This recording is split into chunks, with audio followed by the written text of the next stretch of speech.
could be for adults. Oh, okay, got it. You're recording. Got it. It's like, whoa.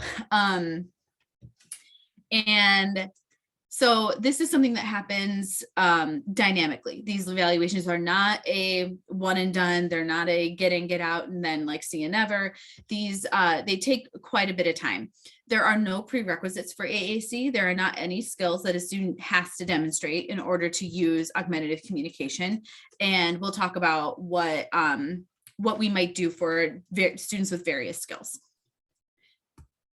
So speaking of different types of AAC, we have, they're kind of categorized into three groups. There's low tech, mid tech, and high tech. Low or light tech AAC are any form of communication that does not use verbal output. So these are going to be like core boards or choice boards where it's a paper-based system, picture-based communication systems. Those are pretty commonly seen in early childhood centers or ABA centers. And that's where the student picks up a symbol and hands it to you.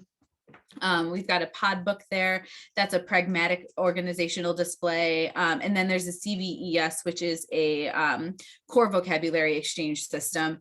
Partner assisted scanning is when the adult is using their voice to present choices to a student who then somehow indicates that that's what they want. And, you know, always, of course, core boards. So this is our low or light tech where there is not any voice output and they are paper-based systems. Mid-tech AAC, so this has a digitized voice output. So this means that you are recording your own voice or someone's voice on the device that it then speaks back to you. These are static display. So when you press the button, nothing changes. That page is always going to stay the way that it is. It can have multiple levels, but the communication partner is probably going to be responsible for either switching out that overlay or changing the level on the device. I have some examples up here. These are Go Talks, the Tech Talk. We have a 2-cell choice twin talk or iTalk 2 right there, and a Big Mac, and then you've got your little step-by-step right there too. And these are our high-tech devices. So I think a lot of times when people think AAC, this is what they think about, are these computer-based systems. A lot of people think about Stephen Hawking and the system that he used before he passed. That's AAC, and that's a high-tech dynamic AAC system. So these use a synthesized voice output, so a computer-generated voice output. They have a dynamic display. When you press a button, the page changes, or there are deeper levels within the device that you can navigate to using the button on the system. And there's a very, very large vocabulary capacity, thousands and thousands and thousands of words. So my examples here are, these are on the left over here, PRC accents with Unity or LAMP, our Tobii Dynavox systems with TD Snap or Communicator 5, and then a Nova Chat using Word Power. All right, any questions so far about different types of AAC? I'm going to launch our next poll. All right. All about AAC, because a lot of our students work in schools or have worked with students in the past. So I just want to know what your experience is with AAC devices. From I have no experience, I have zero experience, I've never seen them, or you've had some experience with the low, mid, or high tech. And this is multiple choice, so choose them accordingly. We can pick more than one. Yep. Right? Okay. Multiple choice. Yep. Choose all that apply.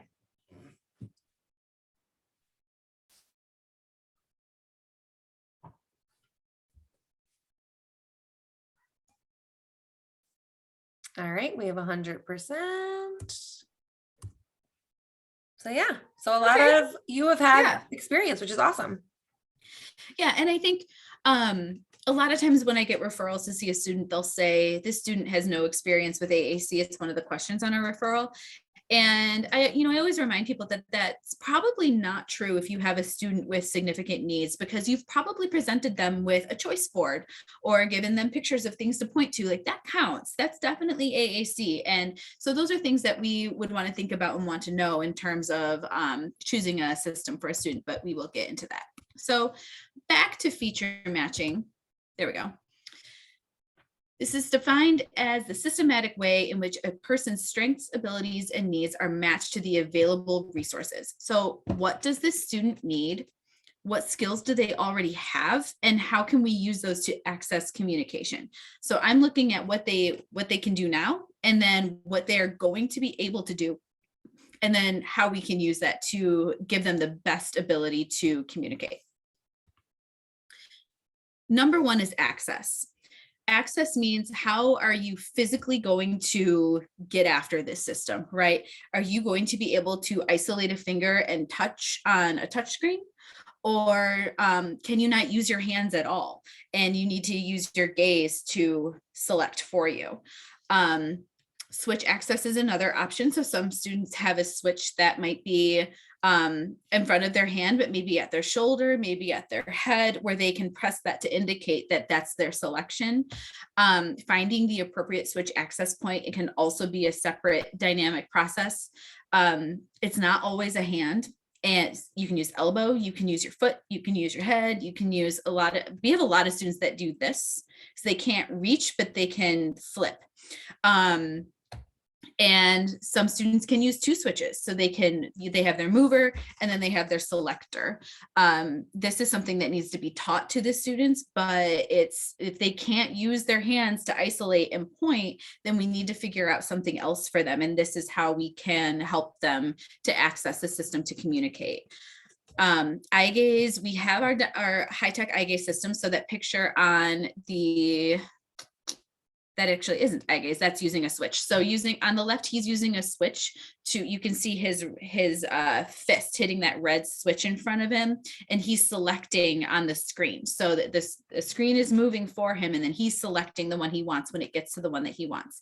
In the middle, we have a student using a low-tech eye gaze system. So wherever he looks, those are alternative pencils. So he's going to look at the corner of the letter that he wants, and then he's going to look to the color. So he'll say, if he's going for the letter H, he'll look up to that square with the H in it, and then he'll look at the yellow, so that the communication partner knows that he meant the yellow letter of the block in that position.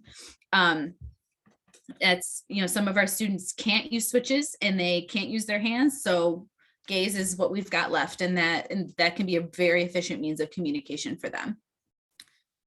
And then we have our dynamic direct selectors on the iPads over on the right-hand side. So what is the student doing now? What has been tried in the classroom or at home or in private therapy or in EI? When you're using core boards, when you're giving them a choice board, are you giving them a choice of 2, or do they have 112 symbols to choose from? If you've tried devices before, maybe the student has had mid-tech in the past, or maybe they've used a Big Mac, maybe they use core boards.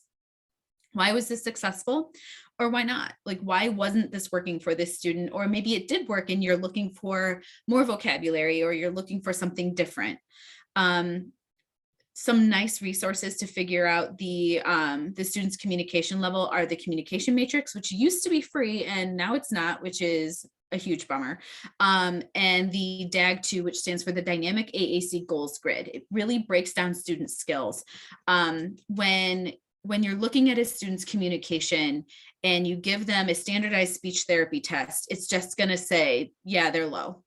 And that really doesn't tell us anything. That doesn't tell us, we know these kids can't communicate the same way as their typical peers, but what can they do? A lot of students can make a functional choice. That's a big thing. Can they choose between preferred and non-preferred, or between 2 preferred items? Or are they just choosing the second thing you present them with? There are are they tracking with their eyes in the classroom, somebody that they like, or are they just kind of staring into space? These are skills that we want to know, and it can really make a difference in what these students can do and what's appropriate for them. We always need to consider the environment. So the SET framework was developed by Joy Zabala, and you can literally take an entire day long course on this. So I'm not going to spend too much time on this, but it's basically in the elevator pitch for the SET, It's breaking down the different aspects of someone's day and considering what they need to do in that part of their day. So a lot of times we see this is what they need at school, but think about all the different parts of school, right? You need different levels of communication and you need different communication partners in lunch versus math versus recess versus the bus. That there's different things that you need to say and your access might be different based on like whether you're standing or sitting and who is around you. It's also really important to consider the family environment. What language is spoken at home, what language does the student speak and understand. That can be different than what the parents understand, just kind of depending on what they've been exposed to. Without family support, it's really difficult to have buy-in because school is not your whole life, right? School is not all of what you do. So if you're not communicating at home, it's hard to have a whole picture about what you can do, right? So we need to consider the whole environment when we're choosing these systems for the student. The set can also be really beneficial to lead discussions about the student's current communication abilities with the family. It's sometimes the family has very different goals for what they want for their child versus what the teachers want for the student, and none of those are bad, but it maybe the family, like, they just need the behavior to get under control. But in school, they're like, well, we want him to be communicating in 2-word phrases and using ing. And mom is like, yeah, no, I don't care about ing. Like, I am concerned about behavior. And so, there's a mismatch there. So considering each part of that student's environment, what are our goals here and how can we come together to target all of those things in using one system? Okay, let's see, what's next? Collaboration. We do not evaluate in a vacuum. Students do not live in a vacuum, and AAC shouldn't live in a vacuum either. So we need to be hearing from the entire team and every single stakeholder and communication partner. So our OTs and PTs, those are our experts on positioning. They're going to be the ones to tell me whether the student can isolate that finger, whether they can point and press, whether they're going to need extra supports for tactile cues, whether the student needs sensory supports. PTs are going to be really helpful with finding that switch positioning and helping with like wheelchairs and mounting and things like that for our students with complex bodies. Teachers, they're with them all day. What academic skills do they have? How do they communicate in the classroom? How are they communicating with their peers? Are they better in the morning or at night? Parents, what do they like? How do you know when they're happy? How do you know when they want something? How do you know when they do not want something? Parents are going to know things like that. And sometimes they don't even think about it specifically. So it's important to answer to ask them those questions so that they can tell you like, oh, well, he always just starts smiling and laughing, and that's how I know that he's happy. That's a pretty obvious one, but some kids start like waving their hand when they get really happy, and they're not necessarily smiling, but you can tell that they're excited because they're waving.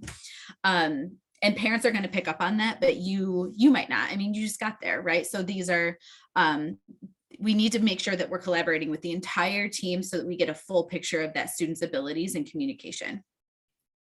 And a quick question we had in the chat, OT and PT, your OT is your occupational therapist. Yes. And yes. PT is your physical therapist. Yes. Mm-hmm. OT, PT, and then shout out also to our vision itinerants that can help us, our vision teachers for our students with low vision that can help us determine what the students can and cannot see.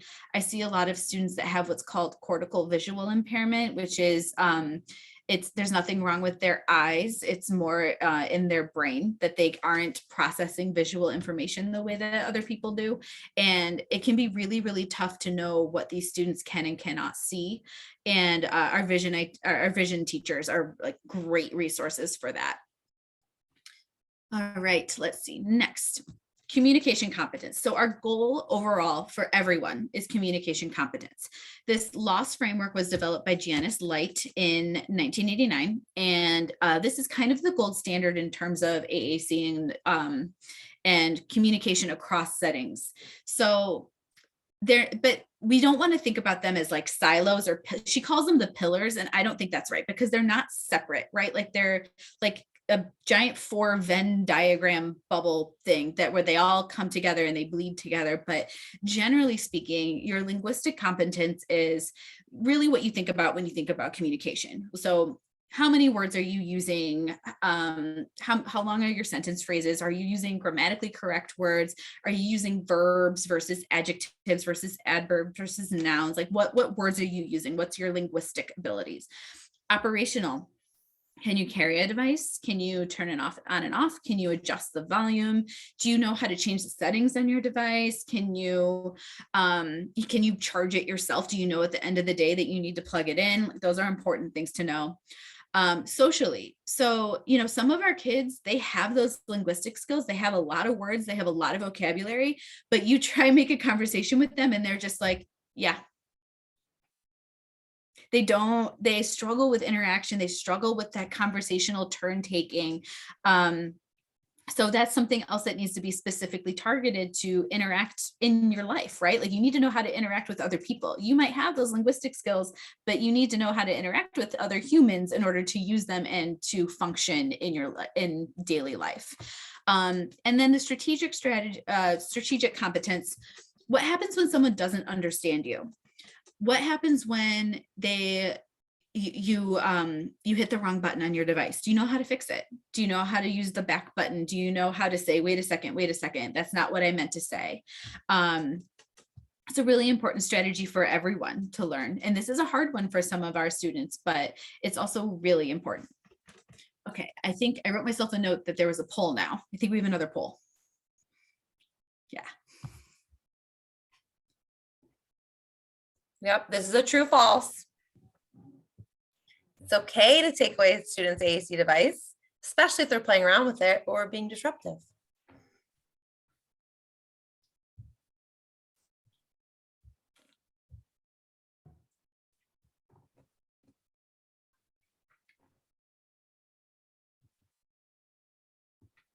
All right, I got 100%.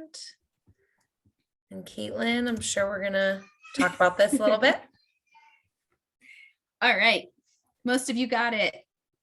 Don't take away a device.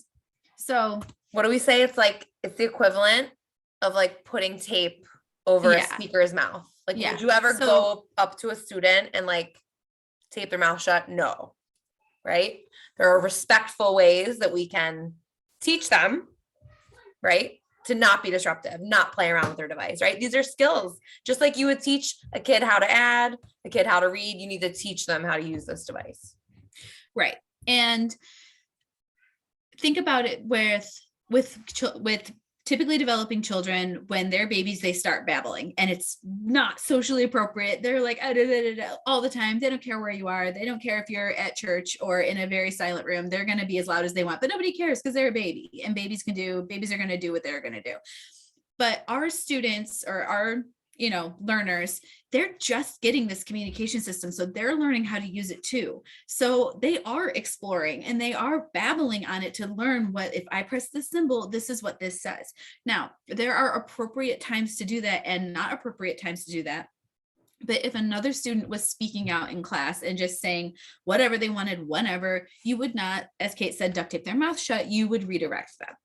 And so, we should not be taking their devices away. Students have the right to be able to communicate across their day, to ask for what they want, to share their feelings, to be heard, to get attention. That's a big one.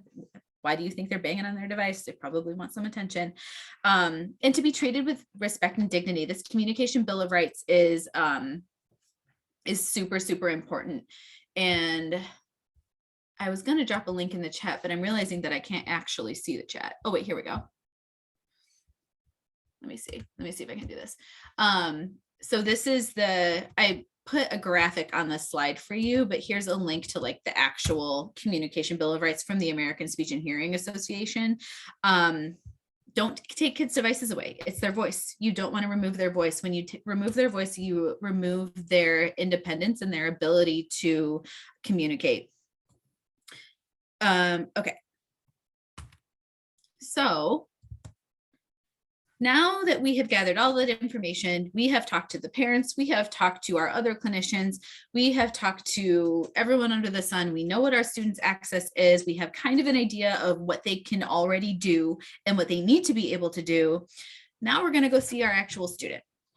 So how I'm going to observe the student in their environment and see how they're communicating. So are they gaining attention by waving a teacher over? Are they guiding someone by the hand to something they want, or are they just going to get it?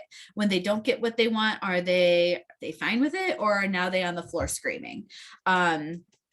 These are things that I'm going to be looking for. When someone calls their name, do they look up, or are they just not paying attention at all, or just not attending to that?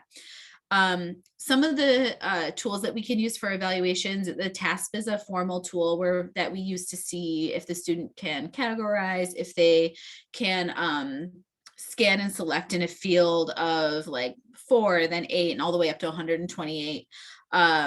We also look to see if they understand what some of the more abstract symbols means for things like in and out, and the ones that aren't very clear, like want, like how would you make a symbol for want? But some kids really know that because they've been exposed. AAC Genie is another tool. I personally don't use that one, but there's nothing wrong with it. I just have my own thing. And a lot of people really like the AAC Genie. It's an iPad-based evaluation program. And then we also do device trials. So device trials. Let's go back to feature matching. What are the different features of each system that I'm going to be presenting to the student?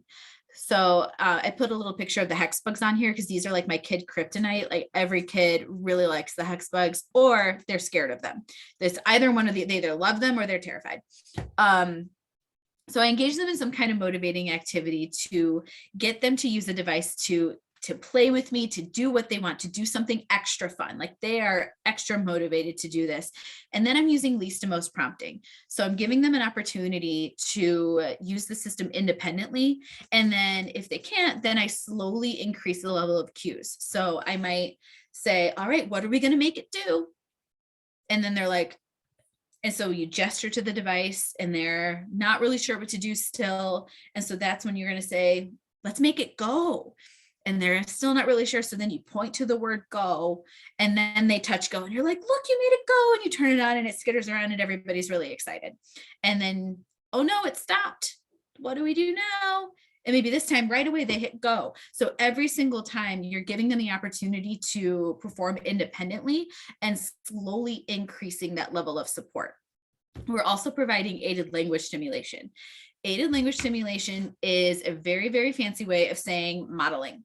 So you as the adult, as the competent communicator, are touching the device as you are talking to show them how this system could be used to communicate, showing them that this is what this symbol says, this is what this symbol says, because our kids probably can't read. So you need to teach them what those symbols mean. So we're showing the student that they can use this device to communicate and to get what they want and to accomplish something faster than running around and trying to grab something where they might get in trouble or protesting. Lost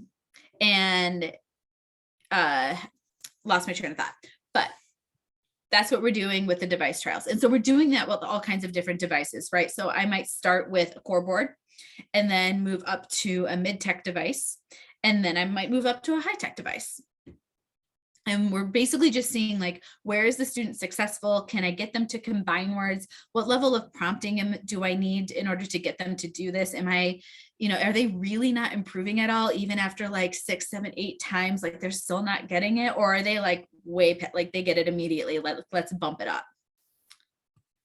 Okay. So yeah, I kind of already said this, but how many cells can they choose from? So this is like, are we being successful with 9, with 20, with 60, with 100?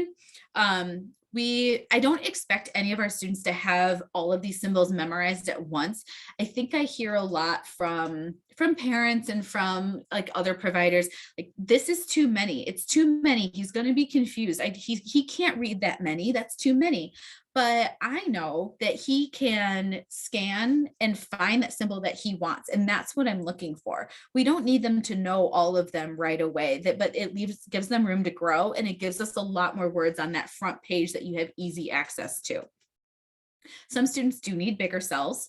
Again, we looking at that access, looking at motor skills, like some students need a bigger cell in order to get their finger in there. But that means that you have fewer cells on the page, and that requires more navigation and less opportunities for modeling. Another thing that I look for, especially with our high-tech systems, is does the student understand that this is dynamic? Do they know that there's more vocabulary than what is on that front page? So if if we're coloring and I have markers up, do they know that they need to touch the rainbow in order to choose the colors that are under there without me showing them that? I mean, I might show them the first time, but then after that, do they get like, oh, okay, colors, and now I'm going to choose a color? Like they understand that it's on that second page. Some kids have a hard time with that, but other kids get it right away. So that's why we try, and that's part of feature matching. So, okay, we've done all of our trials. We know that our student is direct select and they can touch an iPad and they can touch all these buttons. There are approximately 1 million AAC apps out there. So how do I pick one? I put up all the examples of the ones that are like most commonly used. So you might recognize some of these. Kate uses Touch Chat a lot. I use Touch Chat, TD Snap, and LAMP, and lately more Unity. I don't use the other ones as much, but not for any, I don't use them as much. So how do we pick? Feature matching again. So all these apps have different features, and we think about it in terms of which features that the student needs. So are they bilingual? Some of these apps have much better bilingual toggles than others. They're all getting better, but it's just a lot easier to toggle between different languages in some of the apps versus others. And some apps have languages that the others do not have. So like WordPower has French, but not Arabic, but Snap has Arabic. LAMP only has Spanish. So that, I mean, that's a big thing. Again, like considering the environment, what does the student speak at home? We want their parents to be able to communicate with them. So we want to be able to flip the language to what the student speaks at home. Is there something that they're already familiar with? Are they in a classroom that's using TD Snap all day long and they already know those symbols and they already know those patterns? Like that's important. I always say the best AAC system is the one that's going to get used. So, if the classroom is using it and the student is used to it, it's probably going to be, I mean, we'll try different things, but this one's probably going to work for them. It's already supported in their environment. Does the student really benefit from a consistent motor plan? Some of our programs have are motor plan based. So the words are always going to be in the same spot. Think about it like, I bet every single one of you could grab your phone and open the texting app without looking at it because your thumb knows where that app is. And if you ever like get a new phone or rearrange your apps, like you don't know where anything is anymore because your motor plan is off. Like my husband and I have the same phone. And when I pick his up, I like can't find anything because his apps are in a different spot and my motor plan is totally off because I'm used to mine. Some kids really need those words to always stay the same. Other kids are fine and they can scan and find it no matter where it is. So again, feature matching based on what that student needs.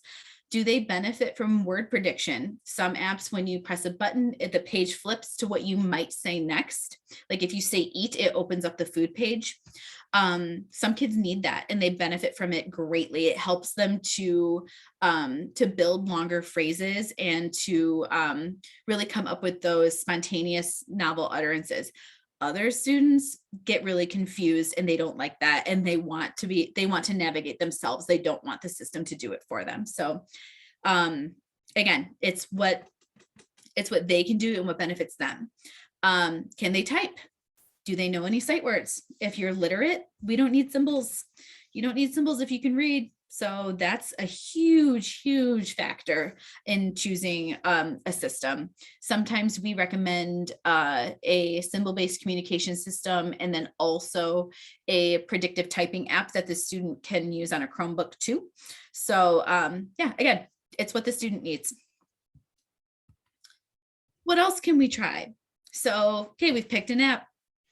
What else can we do? We have our key guards and our touch guides. So you can see that yellow key guard around on that iPad. So it's separating the symbols a little bit more to help the student access it a little bit better. The touch guide is over off to the right. And that's so the student can rest their hand on it and kind of crawl. If they don't have the wrist strength or elbow strength to hold their hand up, they can rest their hand down and then select what they want. Symbol padding means you're just separating the symbols a little bit more, but there's not anything physical on the device.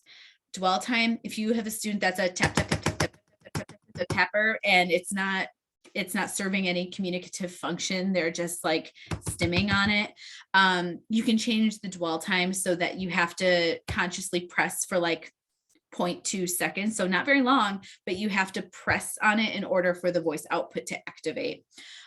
You can change the color background. You can change it to high contrast for our students with visual impairments.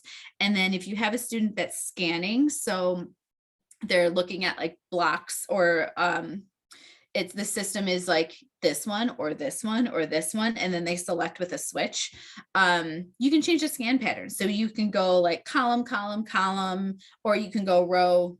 I did that the other way around. No, that was right. Row, row, row, or you can do it by groups. And again, it just depends on what the student needs. So we found something, it worked. Here you go. See ya. Goodbye. That's not what happens. For a high-tech system, typically there is a trial to determine if the system is appropriate. This is what we do in CPS. This doesn't happen everywhere, but this is what we do. And this is also almost always required if you are getting a device funded by an insurance company. They are going to require a 30-day or 4-week-long trial.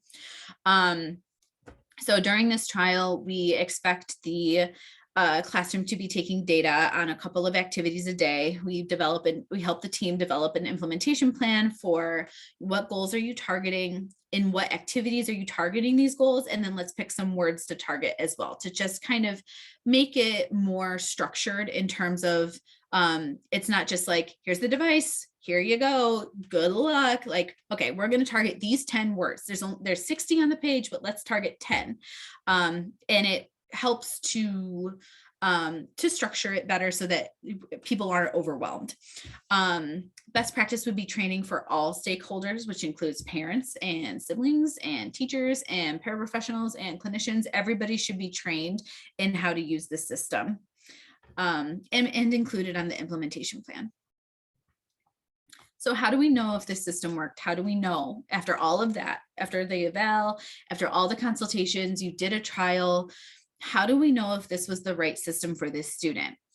The questions that we ask the team and all the stakeholders are, what can the student do now that they couldn't do before? Do you think that this was a good fit for them? And did the student make progress towards their goals? So I've had teams tell me that the student can now answer questions in class where they never would before. I had a team tell me that their student was telling jokes in class now, whereas before no one could understand him, so he never spoke ever at all. And now he's telling jokes to his classmates. Teams tell me that there's increased peer interaction because now they can tell someone that they want to turn. Their self-advocacy skills have improved because they can advocate for when they want something or when they don't want something. Behaviors improve because instead of, falling on the floor, screaming, hitting, grabbing, they can say that they don't like that.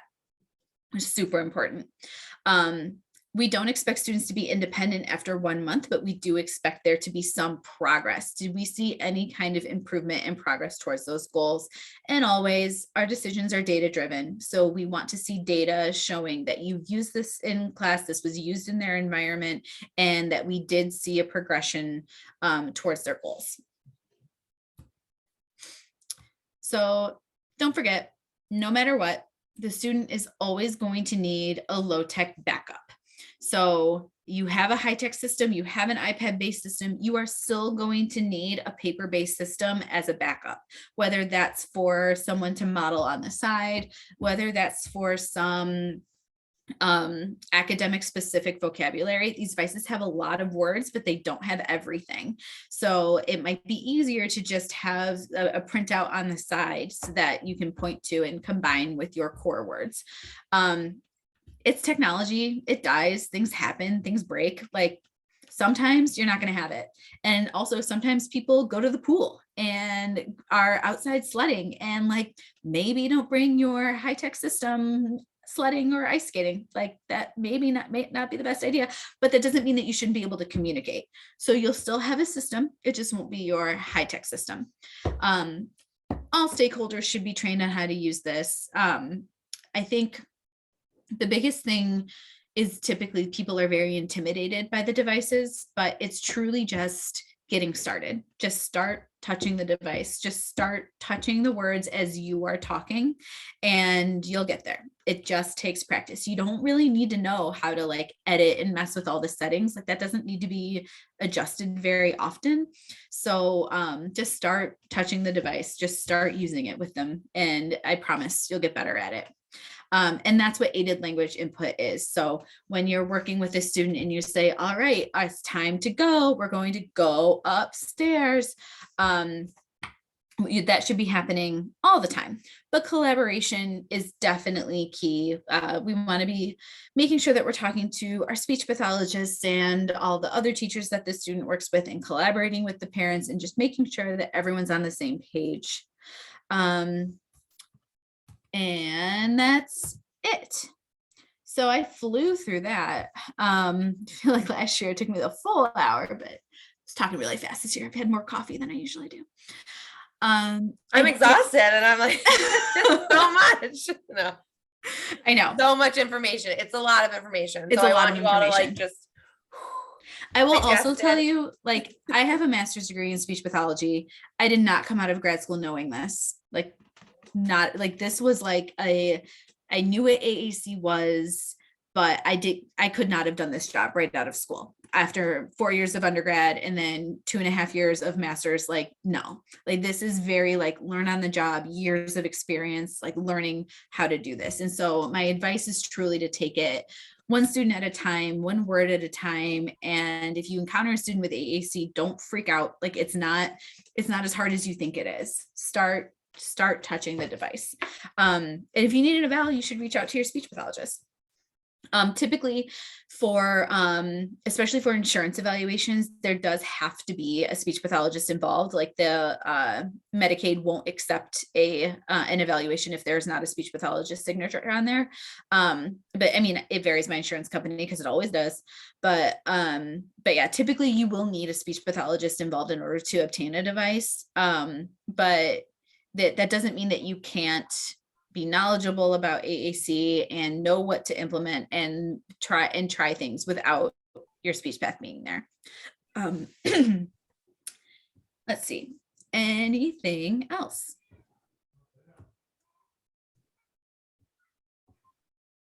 Any questions for Caitlin?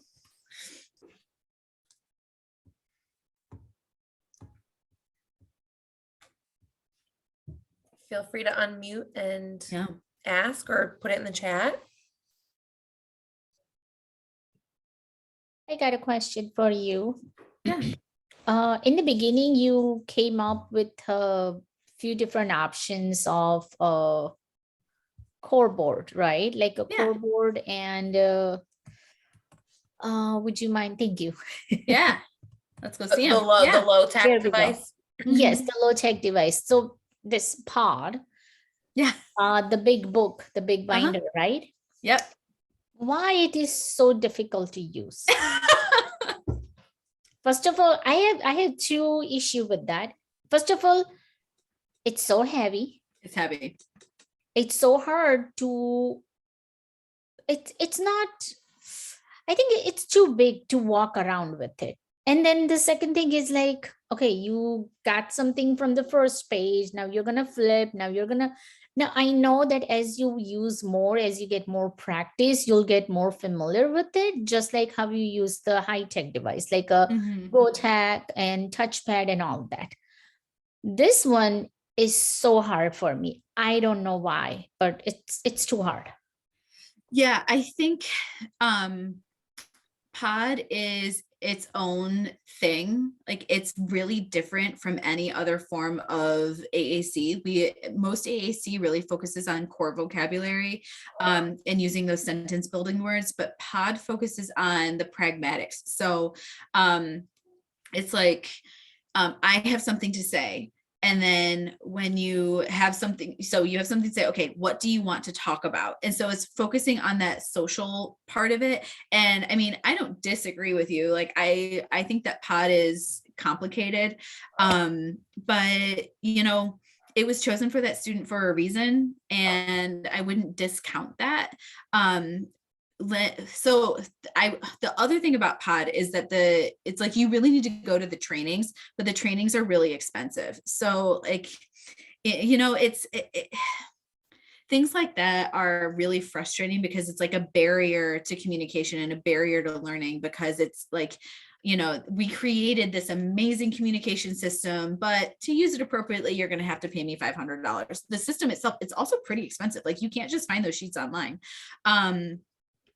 So we were actually talking about this today. I have not honestly been to POD training because I refuse to pay for what I think my job should pay for it, because this is my job and they should do it and they won't. So I haven't been. We're in a fight about it, but I do know like the basics of it. And I've used the app version of it with one student, and it didn't quite work, but I could see how it could for, you know, she can't see, she's low vision, she can't use her hands, she uses switches, one's with her head and one's with her arm.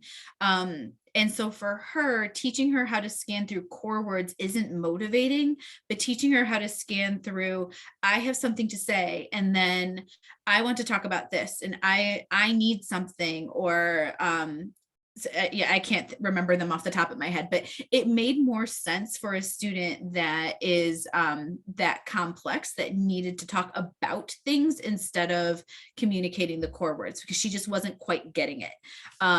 So her team is still working on it, and it's something that we might work towards in the future.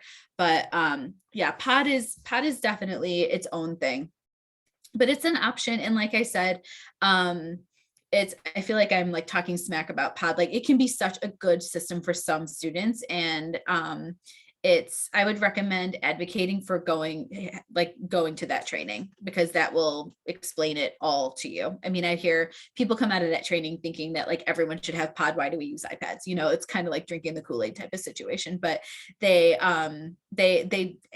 people love it. People that use it love it, except for you. So I know. No, I mean, I want to use it for some Yeah. of our students, but again, I mean, it's so hard and it's so complicated for me. Yeah. I can't expect my students to use that, right? Mm-hmm. So, but then, yeah, you mentioned about training and all that. I have requested for training so many times, but never got an answer. So finally, I gave up in asking for people and higher up, and I was just fidgeting with students' high-tech devices when I have a downtime, and I'm like, okay, let's do this, just Yeah. play around and then learn it. So I learned pretty much on my own, Mm-hmm. but still, sometimes like if I'm not working on a daily basis with the student, and if I'm like, okay, I work with every Monday, then I have to kind of refresh because I'm not using daily, so I don't have that practice. Yeah. And I also think though that it's really helpful for students too, to see you searching for a word, right? You're like, I don't remember where that is, I'm looking for, and slowing down helps them, and it helps you too. And you can show them that strategic area that we were talking about earlier. Like it's okay to not know where that word is, and it's okay to hit the wrong word, or like, you know, go to the wrong category when you thought a word was here, but it wasn't. So you have to go back and just kind of narrate that for the students.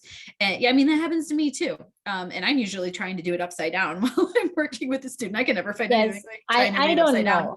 Yeah, I don't know how you guys do it with upside down, because Practice. I do work with the OTPT in my building, for my classroom, and they do it like upside down. I'm like, how did you do that? Seriously, I can't practice. do it. Yeah, And I some can't of do it. some of it's motor memory, and just knowing where, like on my my big three, I know where want is on all of them, but I could not tell you where like help is. I mean, it's there. I know it's on there, but I have to hunt for it. But I'm usually doing a motivating activity. So it's like they're saying want and go. And like with is always on there. And I don't, it's good. I have to flip it back over to find it. I can't find it upside down. But yeah, I mean, it's just practice, and you can always be modeling on a smart board or on like a poster size board. There's a couple different programs that have like computer partner programs that you can put on a screen so that you can model just while you're talking and you don't have to use a device.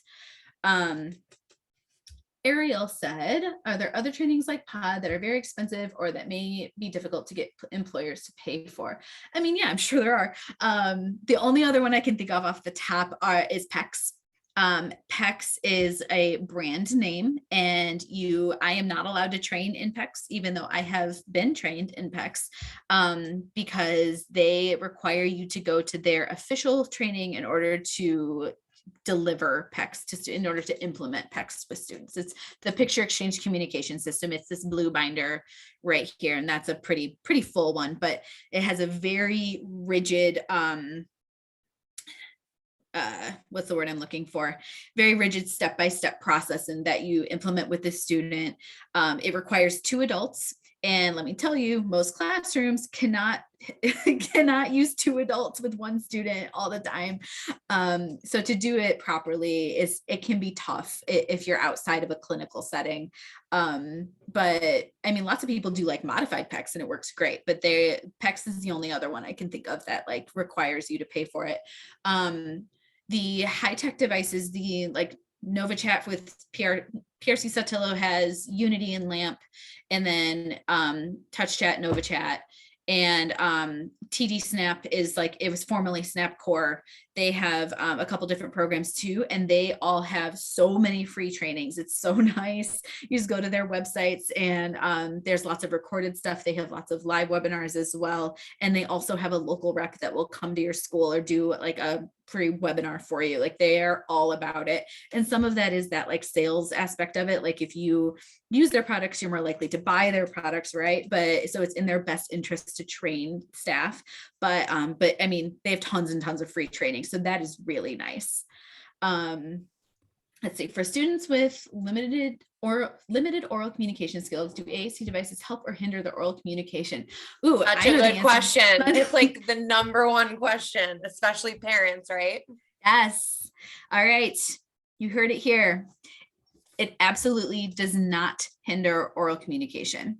AAC has been shown to do the opposite. AAC supports verbal communication. Students that have limited verbal communication often improve their verbal communication with the support of AAC. I have a lot of students that use AAC for intelligibility. And this is like, they have a language explosion because now all of a sudden they have the ability to use this large vocabulary capacity and formulate these phrases that they were never able to before, and to answer questions and to be understood. And suddenly they're participating more. And it is truly a game changer for them. So don't let anyone tell you that they're going to stop talking if they use AAC. It's not going to happen. Yeah, unfortunately, that is, I feel like, the stigma that's attached to it. And please be advocates. Please empower when you run into parents, when you run into other teachers, people that make that assumption, right? I have seen it firsthand with multiple students through my years, and it's super exciting. And then I have a piggyback question, Caitlin. So then when the student becomes a speaker, right? They got a device or they have AAC, they're now speaking. Now what happens now? Like the AAC is successful, we stop, we get it back. What happens? So I think it just depends on, I think it depends on the student. I think it depends on the team. Again, you need to talk to all of your stakeholders and talk to that entire team, right? Parents, everyone. Sometimes you get to the point where it's kind of a security blanket and they don't want to let it go. So it's like, all right, that's your support. some autistic people prefer to have their AAC device for when they don't feel like talking and they prefer to use it. It's not that they can't, it's that they just don't want to. And so they use their AAC device in those instances. But then the communication matrix and the loss framework are important to look at. And then the dynamic AAC goals grid, the DAG2, that can really walk you through whether or not that student is independent, because you might think that they're independent, but then let's think about different situations, like different areas of communication competence, and start thinking about different goals for them. Like maybe his goals are just too easy and we need to bump it up. Like there's always something that we can do. But maybe they don't need it anymore. And then maybe you can return it and another student can use it. Like maybe. So totally depends on the situation. Teresa asked, have you ever run into a situation that you are unable to find an AAC device that perfectly fits the student? If so, what did you do from that point? Yes. It sucks. You go back. So you go out and see a student, actually the one in Kate's classroom this year. I went out and I saw him and I just like was not sure. There were a couple things that might work, but nothing really worked. And so complicated kiddo. And so we went back. And we brought our mounting specialist, because this kid has a complex body, and we brought one of our OTs who really specializes in these kids that are complex and with different needs, and then we figured it out. And that's why we do trials too. That's why we, let's try this, let's see if it works, and then maybe it won't. I have another student at a different school who he is in 8th grade, so he's going to high school. He has low vision, can't see much, walks with a cane, so really can't be like carrying things. And he also has a lot of really negative behavior, so he will throw something. So we don't want our devices turned into weapons, so we try to avoid that. And so we've tried a few different things with him, and so far nothing has worked. We tried a wrist thing because they want him to be able to advocate and say like, my name is whatever, or say like, I need a break, or say I need help.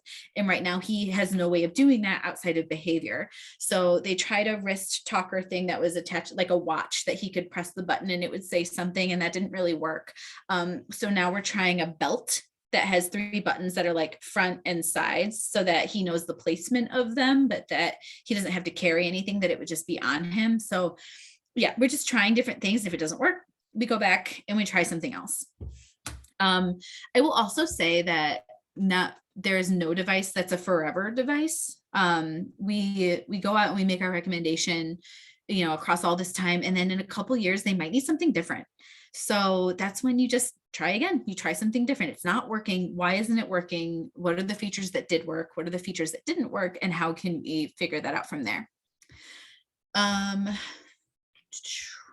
think there's a couple questions now, so I have to scroll.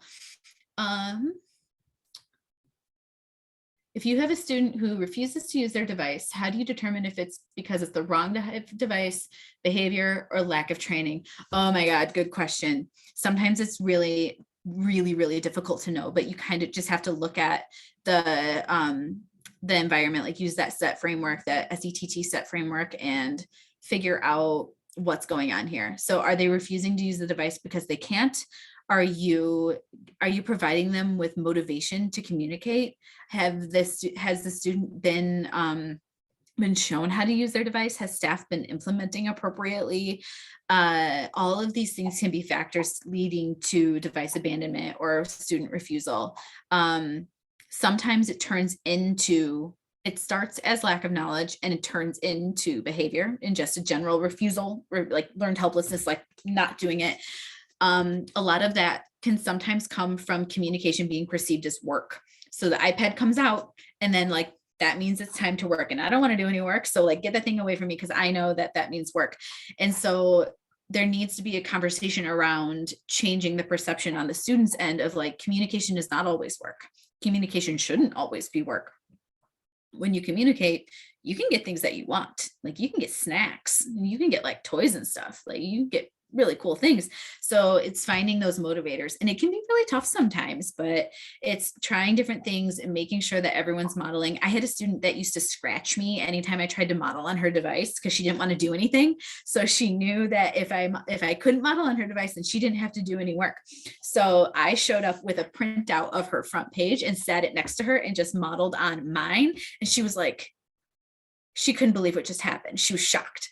And then she stopped scratching me. So she finally, yeah, we got that to work out. So that's another thing you can do. But how do we determine it? You know, it's observations, talking to the team. I think I would kind of cover all the bases, right? And like, okay, let's just assume it's all of those things and target all of them at once. So let's make sure staff is trained. Let's make sure that the student is getting the appropriate input, and let's talk about behavior and make sure that the student is motivated to use the device. And then kind of go from there. It might be the wrong device, but let's start with training and immersion in the language. All right, let's see. Hang on, my scrolling is. Okay, since there are so many types of AAC, what if the team doesn't agree on what type of AAC is best for the student? So that's why we do trials. You know, we usually, and that's why our decisions are data driven. I don't think I've ever seen it happen within like a school team itself, though I'm not saying that that's not possible. You know, I guess I have seen teachers say, or like staff say something like, you know, he can talk, but it's just like Cheetos, like single words, like one at a time. It's not overly functional and it's just requesting. And so that can be a disagreement, and that's kind of like an education type of situation. But we have had it happen where like a private practice therapist will recommend one thing, and then we didn't know that that was even happening because parents didn't share that they were going to private practice with the school. And so then we come out and we recommend something else. And that just becomes like a conversation, and it becomes data driven. Like with which device is the student performing better? And by performing better, I mean, what words that can they say? How many words can they say? What communication functions are they using? So are they only requesting, or are we commenting and protesting and asking questions and requesting information, providing information, advocating for yourself? Which system is more functional for this student? And that's something, what level of prompting do they need? Are they hand over hand, or are they like, how can you tell me? Indirect prompt, and then they can do it. So getting that data would be where I would go from it. I could talk forever about data. Data is so important. Like you can say all you want that this device is good, but I need to see the numbers on it. Why do you think that? Like, show me why. Okay, I hope I answered your guys' questions. Those are amazing questions, everyone. Those are really good questions. Really, really good questions. And yeah, sometimes the answer is like we get into these sticky situations, and sometimes there's not a good solution. But I think data and education are always data, education, and collaboration are going to be the three, like your big three there on solutions for these students. And I keep saying students because that's my experience. But like I said at the beginning, AAC can certainly be used with adults, and it just might be targeted a little bit differently. Could I please share this slides presentation? What do you think, Kate? Fine by me if it's okay with you. Yeah. I don't think there's anything in here that I couldn't share. Great. All the pictures are from Google, so. Perfect. Yeah. Thank you so much to Yeah. Caitlin. I'm so glad that you were our first guest speaker. I feel like I could spend all night talking about AAC because I love it in my dorky way. Same. But I really hope you all take away from this that, you know, there's so much out there that, you know, as teachers, as future teachers, we're not going to be experts in it all, but you're going to have people that know more about it than you, your speech language pathologist, depending on where you end up in what your district, you know, you might have a whole AAC department like Caitlin is from. So those are going to be the people that you're going to reach out to when you have these students in your class. And, I tend to, when I'm not sure, I reach out, I'm like, hey, I think we should do another AAC eval. This She one's 2 does. years old, right? Like, it's Mhm. not just She a one does and do done. that. Oh, they have one in kindergarten. I'm always Yeah. like, oh, let's do another one. Let's see how much they grew. So I would also say in terms of education and like starting points, Project Core is such a good resource in just getting started with how do I teach students with significant disabilities. They have an entire book that's focused on no student is to anything to learn how to read. It's literacy for students with complex disabilities, complex communication needs. And this website, can you guys see this? Am I screen sharing still? The Project Core? Yeah. We're okay. we are gonna do Project Core stuff. All right. Yeah. So you guys you'll get there. Yep. This is a great place to start. And it's all free. Any last questions? Thank you all so much for coming, for participating, asking awesome questions. I hope you all have a great long weekend. Have a good night, everyone. Thank you. Bye, everyone. Thank you. Thank you. I'm